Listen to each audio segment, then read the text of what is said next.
정부는 일본 전기차 중앙선 이탈 방지 경고 센스 옵션 필요 없다에 대해서 오지 않을 뿐더러 합니다. 왜냐고 이만큼 멀리 오래 달릴 수도 없습니다. 중앙선 이탈 방지 센서는 필요 없는 장신구에 불과합니다. 정작 물류 업계에서는 내면 당하는 1톤 카고 전기차가 왜 이렇게 많이 팔린 걸까요?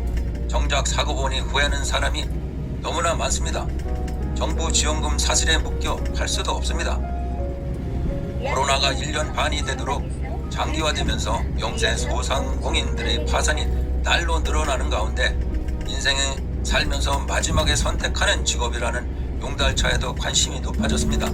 정부의 이산화탄소 등의 공기 오염을 개선한다는 취지로 많은 정부 지원금으로 출시한 현대 기아 전기 소형차가 경제 위기에 내몰린 서민들에게 인기입니다. 진입 장벽이 낮은 소형 화물 배송 직업에 관심을 가지면서 저비용차에 정부 지원이 많은 전기차를 경쟁적으로 많이 신청하고 많이 팔렸습니다. 한국자동차협회에 따르면 작년 2020년 기준 현대포토와 기아, 봉고가 전체 전기차 판매량 중 46%인 14,394대가 팔렸습니다.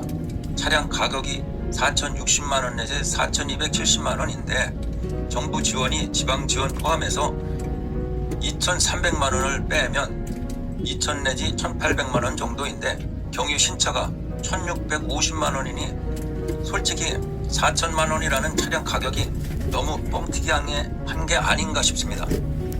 차량 내장은 하나도 변한 게 없고 오일통 자리에 전기 배터리를 설치한 건 뿐이고 충전하기에도 매우 불편합니다. 차량 개발 원가도 포함해서 가격 책정을 했을 것입니다.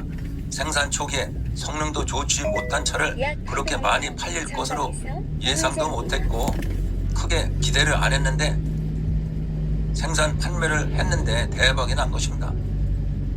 마치 뜨내기 장사꾼이 장사 수업 같습니다. 이 물건 신품이고 비싼 건데 싸게 주는 거야. 나는 다른 데서 챙길 게 있거든. 이라는 이것은 전적으로 나의 주관적인 상상입니다.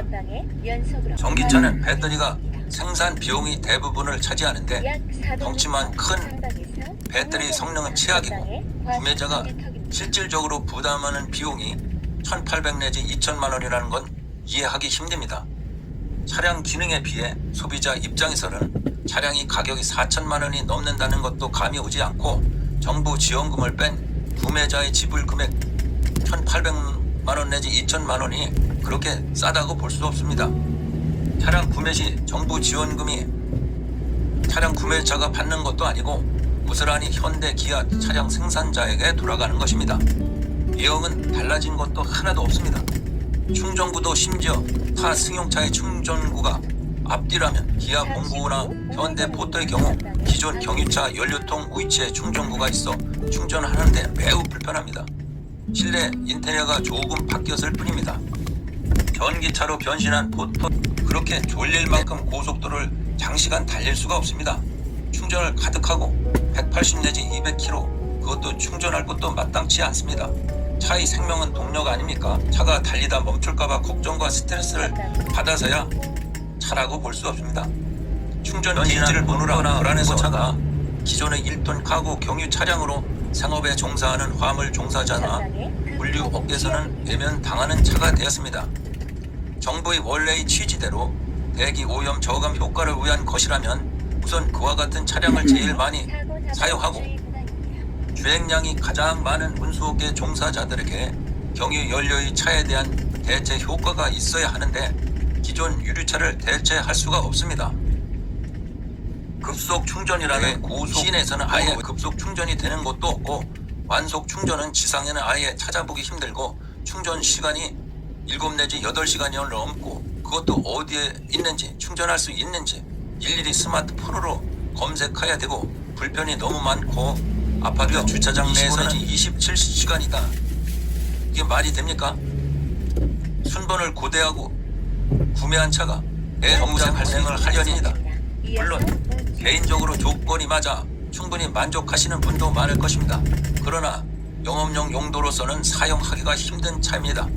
영업용으로 샀다가 사용할 수도 없고 정부 지원금 때문에 대표할 수도 없는 난처한 입장에 빠질 수 있습니다. 실제 그런 분들이 많습니다. 만약 영업용으로 차량을 구매하신다면 오늘이 거의 충전할 수 있는 곳이 있는지를 우선 신중하게 고려해야 될 것 같습니다. 아파트에 설치한 콘센트로는 27시간이 걸린다는 건 이건 뭐 농촌이나 어촌에서 슬로우 라이프를 지향하는 전원 생활자를 위한 작업차 같습니다. 그리고 아무리 실내 인테리어가 잘 되어 있으면 뭐합니까? 배송에는 그저 힘을 고 오래는 가는 것이 최고 아닙니까? 아무리 속옷을 좋은 것을 입으면 뭐합니까? 힘 좋게 달려야 하는데 1분도 버티지 못한다면 애에게 애면 당할 수밖에 없습니다. 차량에서 제일 기본이 되는 동력이 제대로 원활하지 않은데 어떻게 배송을 편안하게 할 수 있겠습니까? 신속하게 배송해야 되는 화물을 연료를 충전 못해 운행할 수가 없고 오래 달릴 수도 없는 차를 화물 업계에서는 사용할 수가 없는 차입니다. 단지 가까운 관내만 간신히 운행할 수 있을 뿐입니다.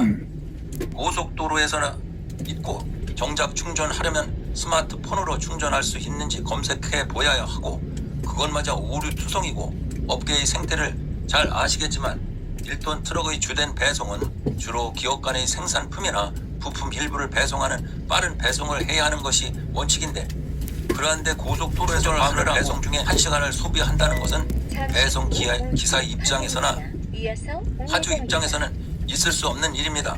30분만 늦어도 난리가 납니다. 서민들이 다른 직종의 위기 국면에 있는 이때 화물 안하리야말로 고통스러운 되고 있습니다. 그러한데 정부는 기존 소형 트럭의 종사자들이 불맨 소리와 고통을 외면한 채 소형 화물 운송 면허를 남발하여 기존 화물 배송 종사자들의 생계가 위협받고 있습니다. 시내에서도 지상에서 편하게 쾌속 충전할 수 있는 인프라 확충과 배터리 개선이 절실히 필요합니다. 전기 승용차의 배터리와 비교해도 너무 미약한 배터리라고밖에 볼 수 없습니다. 현재 국내 승용차 시장에는 현대의 아이오닉 5에 이어 새로 7월에 출시될 기아 전기차 EV6 아이오닉은 한 번 충전에 500km 이상 주행이 가능하고 4분 충전으로 100km를 달릴 수 있을 것으로 예상을 주축으로 승용차 시장은 전기차 모델이 계속 출시될 예정입니다. 화물 하나를 운행하는 좌절에 빠뜨린 차가 되지 않으려면 화물차도 좀 더 개선이 필요합니다. 어려운 서민들을 2번 올리는 차가 되지 않게 다시 순간에 개선을 구하면 이미 때는 늦은 겁니다. 사실 저도 자동차 판매 대리점에 신청을 했으나 예약금 10만 원은 아깝지만 포기해야겠습니다. 차를 구매하기 전 신중한 판단을 하기를 바랍니다. 오늘은 여기까지 하겠습니다. 안녕히 계십시오.